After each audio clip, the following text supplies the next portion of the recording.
என் இனிய அன்பு உள்ளங்களே, உங்கள் அனைவருக்கும் என் அன்பான வணக்கம். அனலை தழுவிய தென்றல் நாவல் பகுதி 22. வாங்க தொடர்ந்து கதையை கேட்கலாம். சென்னையை எட்டிய வேதவல்லி மீட்டிங் நடைபெறும் ஹோட்டலிலேயே அறை எடுத்துக் கொண்டாள். மாலை 3 மணிக்குள் மீட்டிங் முடிந்து விட்டது. அறைக்கு வந்து சிறிது நேரம் ஓய்வெடுத்த பிறகு 6 மணிக்கு இங்கிருந்து புறப்பட்டால் 7 மணி பேருந்தை சரியாக எட்டிவிடலாம் என்று முடிவு செய்து அறைக்கு வரும்போது, ஏய் ஸ்ரீ என்ற மிகவும் பரிச்சயமான அந்த குரல் அவள் பின்னால் இருந்து ஒலிக்க, திடுக்கிட்டு தலை திருப்பி பார்த்தவள் பெல்லாவை கண்டு முகம் மலர்ந்தாள். பெல்லா என்று அழைத்தவள் ஓடி வந்து அவளை கட்டி கொண்டாள். நீ என்ன இங்க? வியப்போடு பெல்லாவை பார்த்து கேட்டாள். என்னுடைய அக்காவுக்கு கல்யாணம் ஸ்ரீ, நாளைக்கு. சரளமான ஆங்கிலத்தில் அவள் பேச ஆரம்பித்தாள். நான் இப்பதான் இந்தியா வந்தேன். என் கூட அப்பா அம்மாவும் வந்திருக்காங்க. எங்க வீட்டுல அவங்கள தங்க வைக்க வசதி இல்ல, அதனால ஹோட்டல்ல தங்குறாங்க. நான் வீட்டுக்கு கிளம்பிட்டேன். உன்னை கல்யாணத்துக்கு கூப்பிட ஆசையாதான் இருந்தது, ஆனா தயாவை நினைச்சு கூப்பிடல.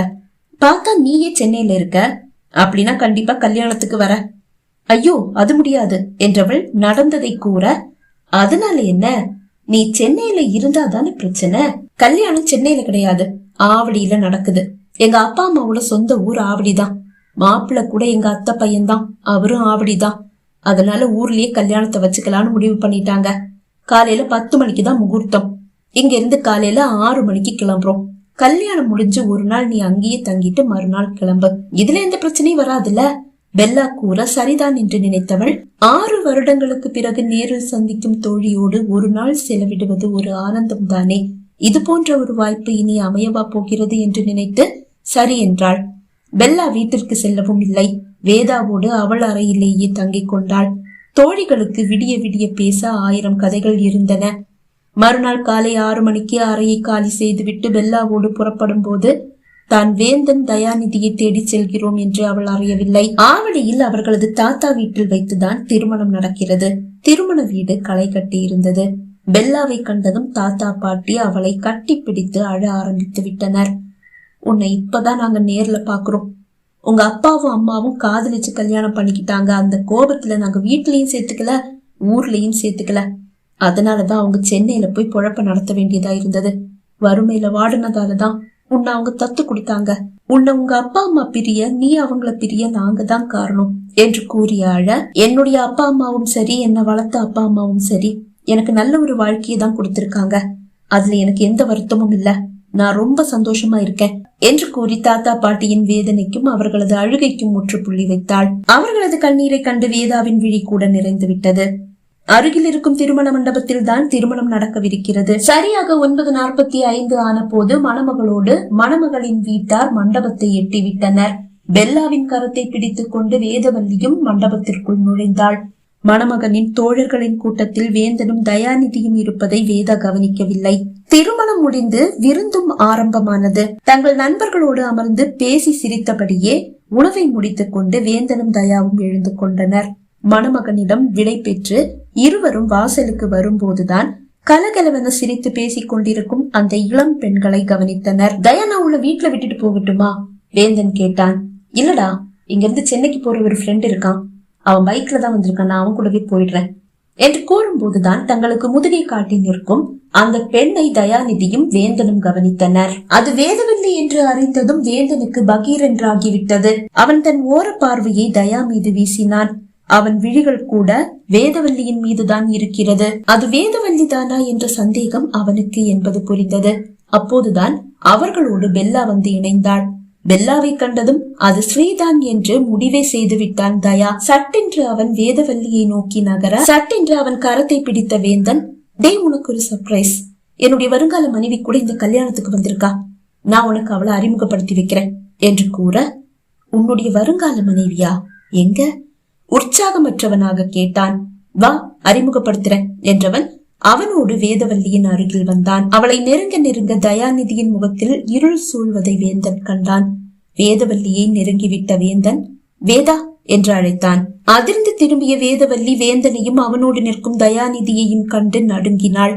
அவள் தலை வேகமாக சுற்ற விழுந்து விடாமல் இருக்க பெல்லாவை பிடித்துக் கொண்டாள். வேதா, இதுதான் என்னுடைய ஃப்ரெண்டு தயாநிதி என்று கூறிவிட்டு, தயா, இதுதான் வேதா, வேதவல்லி, என்னுடைய காதலி, என்னுடைய வருங்கால மனைவி என்றான். வேதவல்லியா? தயாநிதி கேட்டான். ஆமா. தலையை மேலும் கீழும் அசைத்தவன், இவங்க கோத்தகிரியில தானே இருக்காங்க என்று கேட்டான். ஆமா. சரிடா, நான் கிளம்புறேன் என்று கூறிவிட்டு திரும்பி பாராது நடந்தகன்றான் தயா. வேதவல்லியின் கரத்தை பிடித்து இழுத்து கொண்டு ஒரு மறைவான இடத்திற்கு வந்த வேந்தன் பலார் என்று அவள் கன்னத்தில் அறைந்தான். தயா பேசாம போறான். அவன் எனக்காக உன்னை விட்டு கொடுத்துட்டு போறான்னு தோணுது. அது இல்ல, உன்னை இழந்த வேதனையில இல்ல துக்கத்துல மனநிலை பாதிக்கப்பட்டு ஏதாவது தப்பான முடிவு அவன் எடுத்தா சத்தியமா நான் உன்னை மன்னிக்கவே மாட்டேன்.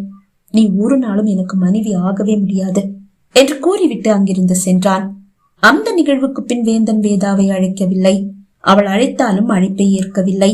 இதற்கிடையில் வேந்தன் தயாநிதியின் அண்ணனை அழைத்து அவன் நிலை பற்றி விசாரித்துக் கொண்டே இருந்தான். என்ன ஆச்சுன்னு தெரியல வேந்தா, கோயம்புத்தூர்ல இருந்து வந்த நேரத்துல இருந்து கதவை பூட்டி ரூமுக்குள்ளேயே உட்கார்ந்து இருக்கான். சாப்பிட கூட அவன் வெளியே வரல. அம்மா தான் சாப்பாட ரூமுக்கே கொண்டு போய் கொடுக்கறாங்க. 5 நாட்களாக இதே பதில் தான் வந்து கொண்டிருக்கிறது. வேந்தன் தயாவை அழைத்த போது அழைப்பை ஏற்று சாதாரணமாக தான் அவன் பேசுகிறான். வேதவல்லியை பற்றி அவன் ஒரு வார்த்தை கூட கேட்கவில்லை. வேந்தனும் எதுவும் சொல்லவில்லை. வேந்தன் தன்னை உதாசீனப்படுத்துவதால் மனமுடைந்து போன வேதவல்லி தினமும் பல மணி நேரம் கோயிலிலேயே செலவிட்டாள். நாளை தங்கள் தேயிலையின் தரத்தை பரிசோதிக்க புது வாடிக்கையாளர் ஒருவர் வருவதாக கூற அப்பா அனல் வேந்தனை அழைத்து, அனல், நீதான் நம்ம தேயிலை தோட்டத்தை அவருக்கு சுத்தி காட்டணும் என்று கூற, இல்லப்பா அண்ணன் அனுப்புங்க என்றான். நானும் கவனிச்சுட்டே தான் இருக்கேன். உனக்கு என்ன ஆச்சு? நீ சரியில்லையே. வேதா கூப்பிட்ட நீ போனை எடுக்கிறதே இல்ல. உங்களுக்குள்ள என்ன பிரச்சனைன்னு நான் சத்தியமா கேட்க மாட்டேன். ஆனா பிரச்சனைய வளர விடாம முடிவுக்கு கொண்டு வான்னு சொல்ற உரிமை எனக்கு இருக்கு. ஏன்னா நீயா இல்ல. உன்னை நானும் கவனிச்சுட்டு இருக்கேன், அம்மாவும் கவனிச்சுட்டு இருக்காங்க, அண்ணனும் கவனிக்கிறான். உங்க பிரச்சனைக்கு முற்றுப்புள்ளி வச்சே ஆகணும்னு அம்மாவும் சொன்னாங்க. நீதான் கோத்தகிரி போற, வேதாவை போய் பாரு. எதுவா இருந்தாலும் பேசி தீர்த்துக்கங்க என்று கூறி அவனை கட்டாயப்படுத்தி கோத்தகிரி அனுப்பி வைத்தார். கோத்தகிரி புறப்பட்ட போதும் சென்று சேர்ந்த பிறகும் கூட தயாநிதி அண்ணனை அழைத்து அவன் எப்படி இருக்கிறான் என்று விசாரித்து விட்டான் வேந்தன். ரூமுக்குள்ளேயேதான்ப்பா இருக்கான், வெளியே வரவே இல்ல என்ற பதில் வந்தது. இரவு கோத்தகிரியை எட்டியவன் மறுநாள் காலை தேயிலை தோட்டத்திற்கு வந்தான். மதியம் தேயிலையின் தரத்தை பரிசோதிக்க வந்தவருக்கு தேயிலை தோட்டத்தை ஜீப்பில் சுற்றி காண்பிக்கும் போதுதான் அவனை வேதா காண்கிறாள். அவன் கோத்தகிரி வந்தது அவளுக்கு அப்போதுதான் தெரியும். இன்றும் காலை அவனை அழைக்கத்தான் செய்தாள். அவன் அழைப்பை ஏற்கவில்லை. ஆனால் கோத்தகிரியில் தான் இருக்கிறான். அவன் பாராமுகமாக வந்தவருக்கு தேயிலை தோட்டத்தை சுற்றி காண்பித்து விட்டு சென்றுவிட என்னவென்று சொல்ல முடியாத ஒரு நிம்மதியை வேதா மனம் உணர்ந்தது. என்று காலையில் இருந்தே ஏதோ ஒரு இனம் புரியாத பயம் அவளை ஆட்கொண்டிருந்தது. வேந்தன் அருகில் இருந்தால் நலம் என்று அவளுக்கு தோன்றியதால் தான் காலை அவனை அழைத்து பார்த்தாள். ஆனால் வழக்கம் போல் அவன் அழைப்பை ஏற்கவில்லை. நாகவல்லி கர்ப்பமாக இருப்பதால் அவள் இப்போது தோட்டத்திற்கு வருவதில்லை. தோட்டத்திற்கு வர அவள் தயாராக தான் இருக்கிறாள். ஆனால் வேதா தான் ஒப்புக்கொள்ளவில்லை. மாலை தோட்டத்தில் வேலையை முடித்துக் கொண்டு வீட்டிற்கு புறப்பட்டவள் வீட்டை நெருங்கும் போது வேந்தன் வீட்டு சமையல்காரரை கண்டாள். என்னன்னே, உங்க சார் வந்திருக்கார் போல, கொஞ்ச நாள் இங்க இருப்பாரா என்று கேட்டாள். இல்லம்மா, இப்ப கிளம்பிடுவாரு, என்ன வீட்டுக்கு போக சொல்லிட்டாரு என்று கூறி செல்ல அவள் மனம் வலித்தது. அவள் கால்கள் அப்படியே திரும்பி காட்டை நோக்கி நடந்தது. கோயிலுக்கு வந்தவள் ஒரு 5 நிமிடம் தான் விழிமூடி நின்றாள். அவள் பின்னால் யாரோ நடந்து வரும் சத்தம் கேட்க சட்டென்று விழிகளை திறந்தவள் சுற்றிலும் விழிகளை ஓடவிட்டு யாரும் இருக்கிறார்களா என்று பார்த்தாள். ஒருவரும் இல்லை. ஆனால் யாரோ தன்னை கண்காணிப்பது போல் உணர்ந்தவள், அம்மா கூடவே இரு, என்னை காப்பாத்து. இன்னைக்கு வரைக்கும் உன் சந்நிதியில நின்னு நான் இந்த அளவு பயந்ததே இல்ல. இன்னைக்கு ஏதோ ஒரு பயம் என்ன ஆட்கொண்டு என்ன ரொம்ப வேதனைப்படுத்துது. என் கூடவே இருமா என்று கூறிவிட்டு வேகமாக வீட்டை நோக்கி நடந்தாள். இடையிடையே பின்னால் திரும்பி பார்த்தபடியே தான் அவள் வேகமாக நடக்கிறாள். பின்னும் சரி முன்னும் சரி கண்ணெட்டும் தூரம் வரை ஒருவரும் இல்லை. ஆனால் அவள் பின்னால் ஏதோ காலடி ஓசை கேட்கிறது. அவளது நடையின் வேகம் கூடியது. அந்த வேகம் ஓட்டமாக மாறியது. இதற்கிடையில் தன் செல்போனை எடுத்தவள் வேந்தனை அழைத்தாள். அவன் வழக்கம் போல் அழைப்பை ஏற்கவில்லை. உடனே அவள் நாகவல்லியை அழைத்தாள். அக்கா, நான் கோயிலுக்கு வந்திருக்கேன். கோயில்ல இருந்து திரும்பி வீட்டுக்கு வரும்போது யாரோ என்ன பின் தொடர்ந்துட்டு வர்ற மாதிரியே இருக்கு. வேந்தனை கூப்பிட்டேன், அவரு போனை எடுக்கல.